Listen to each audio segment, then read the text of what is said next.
ایک انٹرویو میں وزیر خزانہ اسحاق ڈار کو چارج شیٹ کرتے ہوئے لالچی شخص قرار دینے کے بعد سابق وزیر خزانہ مفتاح اسماعیل نے کہا ہے کہ انہیں افسوس ہے کہ انہوں نے ڈار کے مسلم لیگ نون کی اعلیٰ قیادت سے تعلقات کا ناگوار انداز میں ذکر کیا۔ یاد رہے کہ مفتاح نے کہا تھا کہ اسحاق ڈار کو وزیر بننے کا بہت زیادہ شوق تھا۔ وہ آخر کار وزیر خزانہ بن بھی گئے کیونکہ وہ نواز شریف کی بیٹی کے سسر بھی ہیں۔ مجھے افسوس ہے کہ انہوں نے میرے خلاف سازش کی، جس کے بعد پارٹی قیادت نے مجھے لندن بلا کر 16 لوگوں کے سامنے بے عزت کرتے ہوئے وزارت سے فارغ کیا، جو کسی بھی صورت مناسب نہیں تھا۔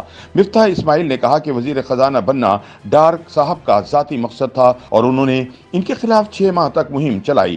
خیال رہے کہ اپریل میں سابق وزیر اعظم عمران خان کی حکومت جانے کے بعد مفتاح پی ڈی ایم حکومت کے وزیر خزانہ بنے تھے، مگر انہیں اس عہدے سے ہٹا کر اسحاق ڈار کو وزیر خزانہ بنا دیا گیا تھا۔ گزشتہ سال وزیر خزانہ بننے سے قبل اپنے انٹرویوز میں اسحاق ڈار پیٹرول اور دیگر اشیاء کی قیمتیں بڑھنے پر مفتاح اسماعیل کی مخالفت کرتے تھے۔ انہوں نے وزیر خزانہ بننے پر یہ دعویٰ بھی کیا تھا کہ وہ ڈالر کی قدر کو 200 روپے سے نیچے لا سکتے ہیں۔ تاہم اب مفتاح نے ٹویٹر پر ایک پیغام میں کہا ہے کہ انہیں اپنے بیان پر افسوس ہے اور انہیں ان کی غلطی کا احساس سابق وزیر اعظم شاہد خاقان عباسی اور سابق پرنسپل سیکرٹری فواد حسن فواد نے کروایا۔ مفتاح اسماعیل کے بیان پر تبصرہ کرتے ہوئے مسلم لیگی رہنما مصدق ملک نے کہا کہ بہتر ہوتا اگر وہ اسحاق ڈار سے براہ راست یہ بات کرتے، بجائے کہ میڈیا اور عوام میں آ کر یہ بات کہتے ہیں۔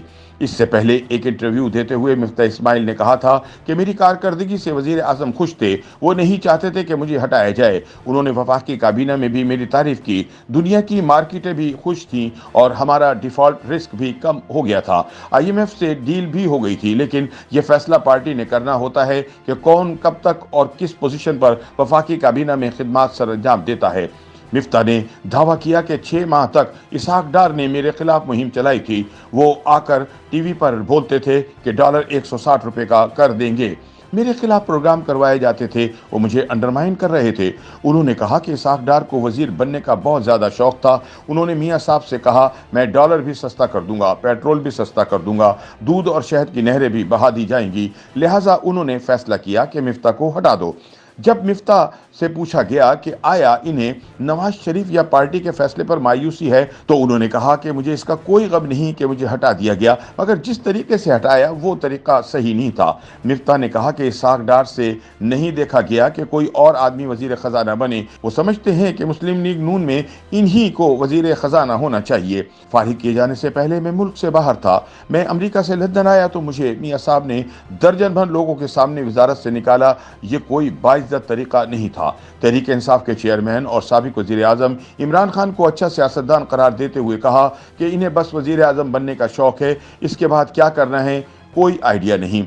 ان کا کہنا تھا کہ خان صاحب آج کچھ کہتے ہیں کل کچھ اور، ان کے 4 سال میں کوئی بہتری نہیں آئی۔ انہوں نے متنبع کیا کہ اگر آئی ایم ایف پاکستان کے ساتھ کھڑا نہ رہا تو ملک کے ڈیفالٹ کا خطرہ بڑھ سکتا ہے۔ بعد ازاں انہوں نے ٹویٹر پیغام میں کہا کہ میں نے ڈار صاحب کی پارٹی قیادت سے تعلقات کا جو ذکر کیا اسے میڈیا نے سپن دیا اور مجھے اس پر پچھتاوا ہے۔ میں فواد حسن فواد اور شاہد خاقان عباسی کا شکر گزار ہوں جنہوں نے مجھے میری غلطی کے بارے میں بتایا۔ مفتاح نے کہا کہ میرا مقصد فقط سچ بیان کرنا تھا، کسی کی دل آزاری نہیں کرنا چاہتا تھا۔ انہوں نے کہا کہ اگر ان سے غلطی ہوئی تو انہیں اس کو تسلیم کرنا چاہیے۔ YouTube پر گوگلی نیوز دیکھنے کے لیے youtube.com کی سرچ بار میں googly news T V type کریں۔ گوگلی نیوز کے پیج پر سرخ رنگ کے سبسکرپشن والے بٹن پر کلک کرنا نہ بھولیے۔ YouTube پیج پر اپلوڈ ہونے والی ویڈیوز سے باخبر رہنے کے لیے بیل آئیکن پر کلک کیجیے۔ آپ کو ہر نئی ویڈیو کے بارے میں نوٹیفیکیشن موصول ہو جائے گا۔